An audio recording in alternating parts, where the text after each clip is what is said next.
Last week, Easter Sunday, we kicked off this message series that we're calling Reset. If you joined us then and have come back again, welcome. We're really glad that you're here. We began our reflection talking about this. Most of the time in life is ordinary time. And ordinarily, things in our life are headed in their usual direction, which is generally the right direction. Maybe we need a little adjustment here or there, a few tweaks from time to time, the occasional course correction even. But then there are other times that we can be headed in the wrong direction, maybe a really wrong direction, as in totally wrong, when things are so out of whack that we need a total overhaul and a clean slate. We need a reset. And that can be difficult, dramatic, impressive, and even life-changing. Sometimes a reset can mean just a change in our thinking.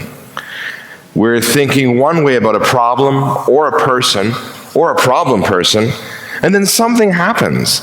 Something changes, and we have a reset. Sometimes we do a reset when it comes to behaviors.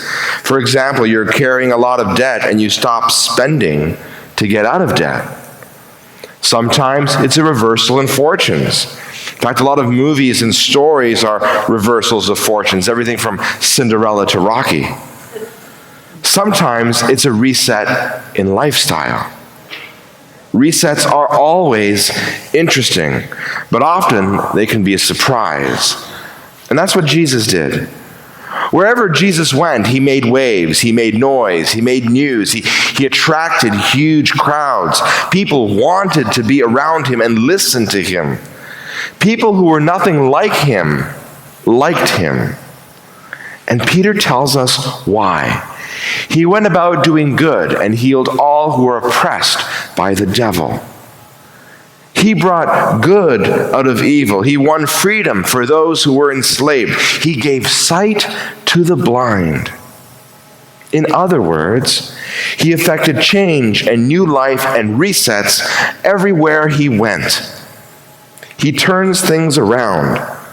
That's what he did, and that's what he continues to do today. Whoever you are and whatever your story is, that's what he can do. He can hit the reset button for you. Maybe you're enslaved to an addiction or a bad habit. He can empower you with perseverance and courage to free you from that enslavement. Maybe your job feels like a dead end, or you don't have a job. He can empower you through clarity of vision and direction. Maybe you're in pain or can't find a way forward in a hurting relationship.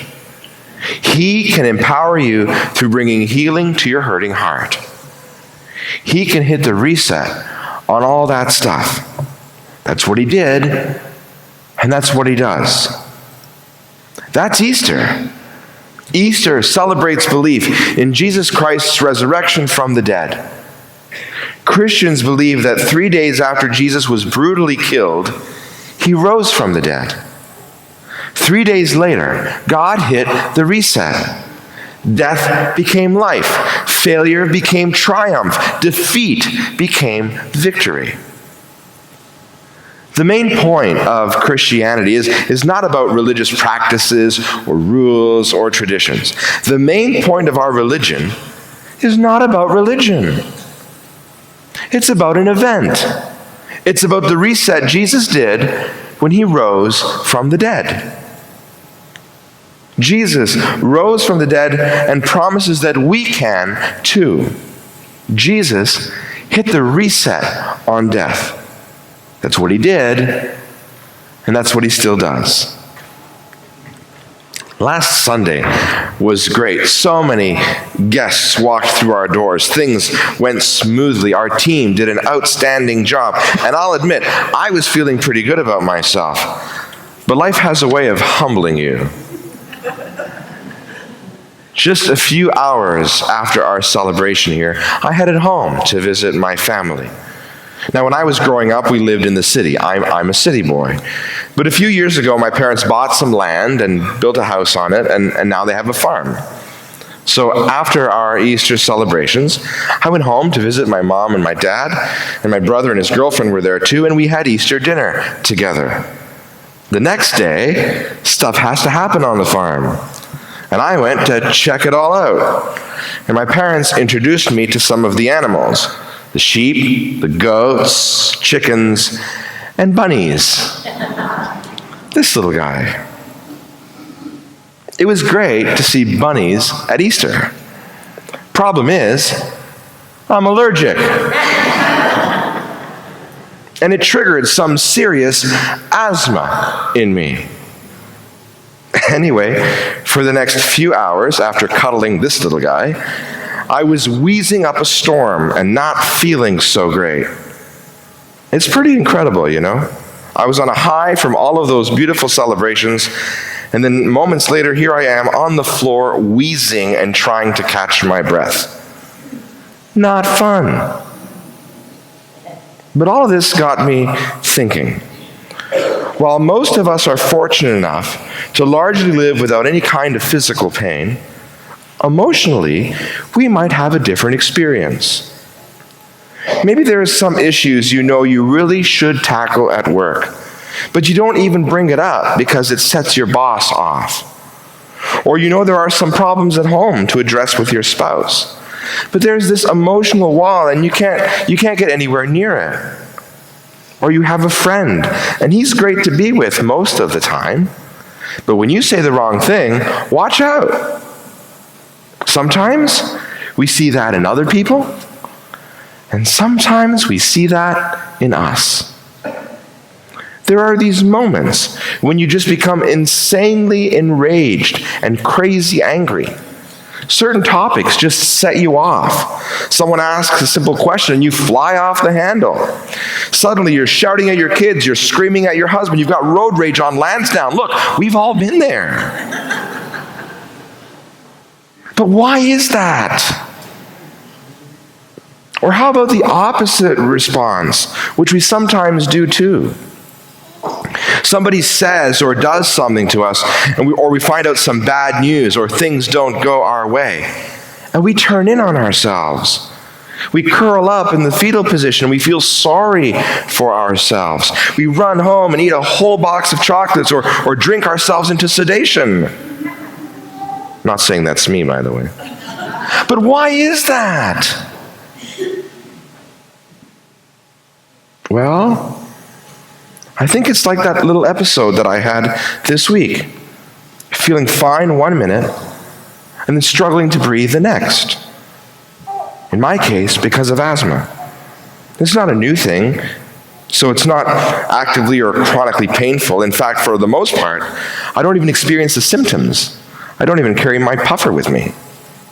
But from time to time, I can feel it, and it knocks me down.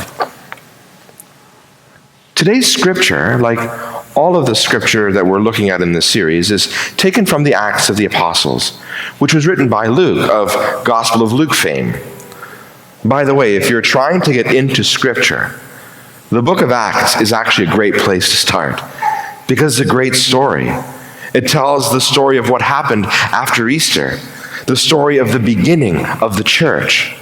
And the church was a bold movement that made a great impact. So in the 5th chapter, we start to read about that impact. And Luke tells us this: many signs and wonders were done among the people through the apostles. So throughout the book of Acts, Luke uses the expression signs and wonders, linking the work of the apostles to Jesus' work. And they did amazing things. He's saying that the same amazing things Jesus did, including miracles, the early church did too. Luke wants us to know the power of the early church. He goes on to say, they even carried out sick into the streets and laid them on cots and mats, in order that Peter's shadow might fall on some of them as he came by. A great number of people would also gather from the towns around Jerusalem, bringing the sick and those tormented by unclean spirits, and they were all cured. See, Luke was a man of science and a medical doctor, And he's telling us that they were all cured. Now, if you're just back to church for the first time in a long time, maybe you don't really believe in miracles and healings like that. So you're skeptical at best. But that was not the reaction in this case. In fact, it was just the opposite. Luke tells us, yet more than ever, believers were added to the Lord, great numbers of both men and women. The early church was persecuted by the Jewish authorities. Their leader had just been savagely executed by the government. It was dangerous to even be associated with them. And yet, more than ever, believers were added to the Lord. More than ever, they were added to the Lord. Great numbers of both men and women. Why? Could it be because they were all cured? You know, Acts really is an amazing story of the earliest days of the church. But if you read it only as history, you're going to kind of miss the point. Luke isn't telling us what the church was. Luke is describing what the church is and what it's supposed to be. The church is meant to be a place of healing. Healing human hearts. Turns out, everyone here has been wounded.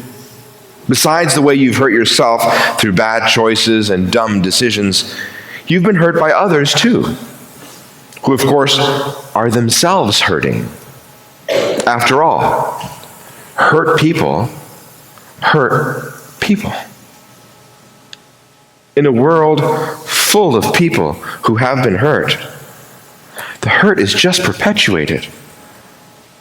Do you know why you suddenly get insanely jealous or incredibly angry? Because you're wounded. Do you know why you sometimes lose it with your kids? Because you're wounded. Do you know why you sometimes suddenly are sad or depressed, or you might not even like yourself? Because a part of your heart is hurting. Sometimes those wounds we suffered at the hands of others were when we were too young to really interpret them correctly or defend ourselves or even know to look for help. Sometimes the wounds came by people who were supposed to protect us, and because they were hurt and wounded people, they hurt us too. Sometimes it was a careless word that was directed at us that we allowed to define us. Sometimes the trauma was more clear and intense, but we never really dealt with it, and it's still a problem for us. Often, as a result of those wounds, we drift into some bad habits that wind up hurting us more than helping us. Or our relationships around us begin to suffer. Or we begin to think that we just need more discipline or more control. But we don't need more discipline. What we need is healing. We need our wounds healed. That's the reset Jesus wants to accomplish in your life. So here's what I'd like to encourage you to do.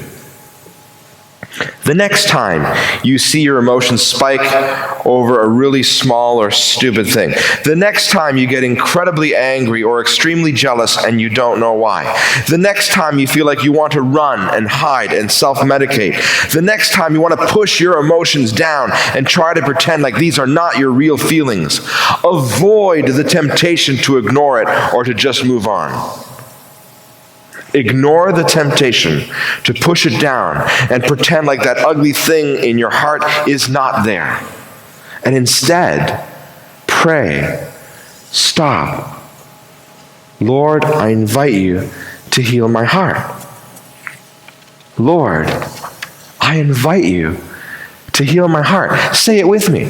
Lord, I invite you to heal my heart. The next time you're down and feeling bad about yourself, say it. Lord, I invite you to heal my heart. Again, with me, nice and loud. Lord, I invite you to heal my heart. You got to turn to him. And you got to ask him to come and heal this, which is sometimes very wounded and very hurting. Hurt people hurt people.